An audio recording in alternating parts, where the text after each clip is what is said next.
வணக்கம் ஐயப்பன் சார், எப்படி இருக்கீங்க? மச்சான் முன்ன விட நீர் இப்ப ரொம்ப ஜில்லுன்னு இருக்குது.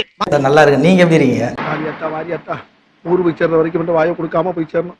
அப்படி மட்டும் நல்லபடியா சேர்த்து விட்டு அடுத்த மாசம் மொட்டை அடிக்கிறேன். கடைசியா உங்ககிட்ட நான் ஒரு இன்டர்வியூ பண்ணியிருந்தேன். ஐயோ நம்ம மைண்ட் அங்க போகுது. நீங்க படங்கள்ல பிற்போக்குத்தனமான கருத்துக்களை ஒரு சில டைலாக்லாம் இருக்கு. பேச விருப்பம் இல்லைங்க, உங்க பேட்டியே சரியில்லைங்க. முழுக்க வண்ணத்தை கொண்டு இல்ல பேச விருப்பம் இல்லை. அதுல கூட ஒரு கேள்வி கேட்டிருப்பேன். உங்களோட படங்கள் வந்து தொடர்ந்து பிற்போக்குத்தனமா இருக்கு அப்படின்ற விமர்சனம் முன்வைப்பாங்க. இப்போ அதுல இருந்தே நான் தொடர விரும்புறேன். இந்த படத்துலயும் அதே மாதிரியான ஒரு பிற்போக்குத்தனங்கள் நிறைந்த ஒரு படமா இருக்குன்னு விமர்சனங்களை வைக்கிறாங்க. ஆரம்பத்திலே ஆரம்பிச்சிட்டாங்களா?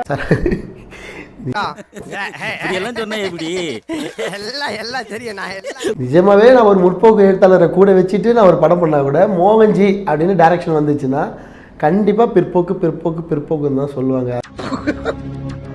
படங்களோட வசனங்களே பார்ப்போமே. இப்போ முதல் படத்துல ஒரு வசனம் ஒன்று வரும், மண்ணும் பொண்ணும் ரொம்ப முக்கியம் அப்படின்னு. இந்த ஒப்பீடு தேவையா? எல்லா கேமராவும் ஓடிக்கிட்டு இருக்கு. ஆமா எல்லாம் தான் ஓடுது. சரி அடுத்த கேள்வி. கிராமத்துல நார்மலா விவசாயம் பண்ணிட்டு இருக்க ஒரு குடும்பத்தோட கதை. அவங்க தன்னோட மண்ணை வந்து தன்னை வீட்டில் இருக்க ஒரு பொண்ணு கூட நிச்சயமா கம்பேர் பண்ணி தான் பார்ப்பாங்க. அப்படி உண்மைதான் அது. இல்ல அது வந்து பகுத்தறிவு படி பார்த்தா அது சரின்னு நீங்க நினைக்கிறீங்களா? பகுத்தறிவு எதுலலாம் சார் போய் பார்ப்பீங்க? பகுத்தறிவு எதுல பார்க்கணும் சொல்லுங்க. இல்ல ஒரு சிந்தனையாளர் வந்து பகுத்தறிவு ரொம்ப பார்க்கணும்ல. இல்ல சார், எல்லா விஷயத்திலுமே போய் நீங்க பகுத்தறிஞ்சு பார்த்துட்டே இருக்க கூடாது. ஒரு சிந்தனையாளரா நீங்க உங்களை வந்து முன்னிறுத்துறீங்க. வெறுப்பு பிஞ்சிரும். ஐயோ நான் அப்படி சொன்னவே இல்லையே. இல்லமே எங்கள் உரிமை யார் சொன்னாலும் அது வந்து ரொம்ப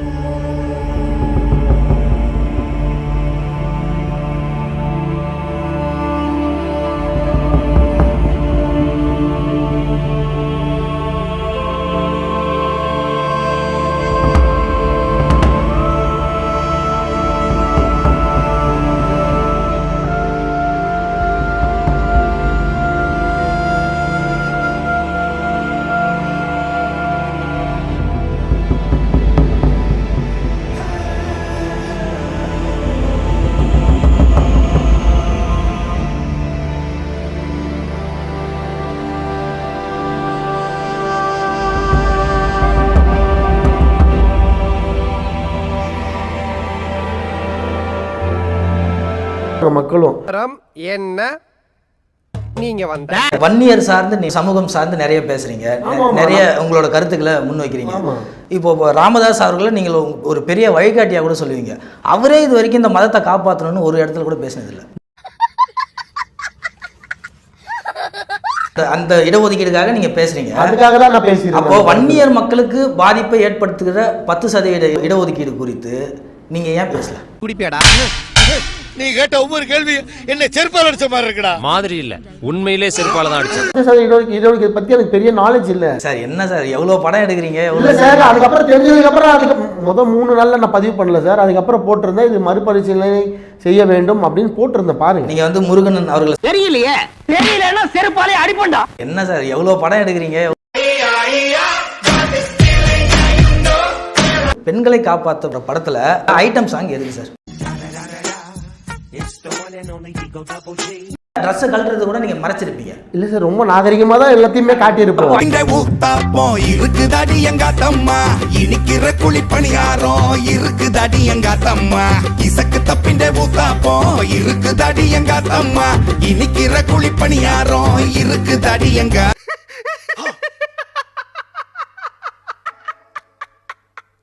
நாயகன் படத்துல அந்த பாட்டுல வந்து சார் அது அவேர்னஸ் படம்லாம் இல்ல. ஏன் காதல்னா இவ்வளவு பதட்டமா வரீங்க? மோகன்ஜி வந்து காதல்னா இவ்வளவு அத வேற ஞாபகப்படுத்திட்டீங்க. நெஞ்சமெல்லாம் பொண்ணா இருக்கு தம்பி, மறக்க முடியல. இந்த காலத்துல பொண்ணுங்களாம் வந்து குனிஞ்ச தலை நிமிர மாட்டாங்க. ஒரு ஆண் பசங்க கிட்ட பேசக்கூடாது.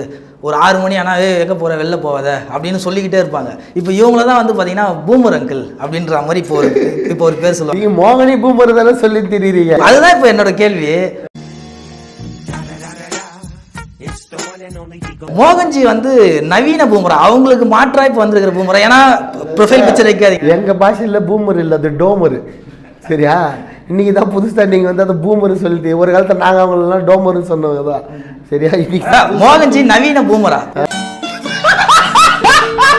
அட்லீஸ்ட் ஒரு இடத்துலயாவது அவேர்னஸுக்கான படம் அப்படின்னா ஒரு இடத்துலயாவது பெண்கள் நீங்க வந்து சார், தைரியமா நின்று நான் சொல்றேன் சார். ஒன்று சொல்லியிருந்தா இந்த இவ்வளவு கேள்வியே இல்லை. காலம் வராதப்பா. சரி சரி இருக்கட்டும். இவரு தான் எங்கேயோ போய் இந்த மாதிரி ஏமாந்துருக்காரு. அதனால பார்த்தேன் நானும் அந்த வீடியோவை. லொக்கால்டான்றது 2008லேருந்தே இருக்குதுன்னு சொல்கிறான் அவன். பார்த்துக்கோ, 2008லேருந்து அதை பயன்படுத்தி நீங்க தான் எங்கேயோ ஏமாந்துருக்கீங்க. ஆமாம் ஆமாம்.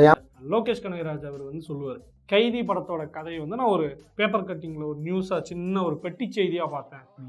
ஒரு போலீஸ் வந்து ஒரு கைதியை கூப்பிட்டு போகிறாரு, அப்போ அந்த இரவில் என்ன நடந்திருக்கும் அப்படிங்கிறத பற்றி அப்படியே ஒரு ஸ்க்ரீன் பிளேவாக நாங்கள் மாற்றும் போது கைதி படம் வந்தது அப்படிங்கிறது. அதே மாதிரி ஹெச் வினோத் கூட தன்னோட கதை வந்து இப்படி ஒரு இவ்வளோ பேர் ஏமாத்தணும் ஒருத்தன் வந்து இருந்தான் அப்படிங்கிறத ஒரு செய்தியாக படிக்கிறாரு, அதை ஒரு கதையாக மாற்றணும் அப்படிங்கிற நினைப்பு வருது அவருக்கு. அந்த மாதிரி ஒரு நள்ளிரவில் ஒரு ஃபுல் போதையில் லொக்காண்டோவில் ஹாட் கேர்ள்ஸ் இன் சென்னை அந்த மாதிரி அடித்து ஒருத்தன் தேடி ஒரு 3,000-4,000 ரூபா அடித்து பிடிங்கி அவங்ககிட்ட ஏமாத்திருப்பாங்க.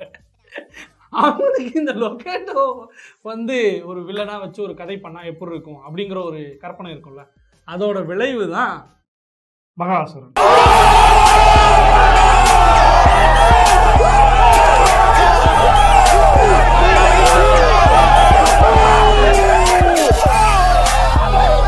உங்க வீட்டு பிள்ளையா நினைச்சு எல்லாரும் என்னை மன்னிச்சிருக்க.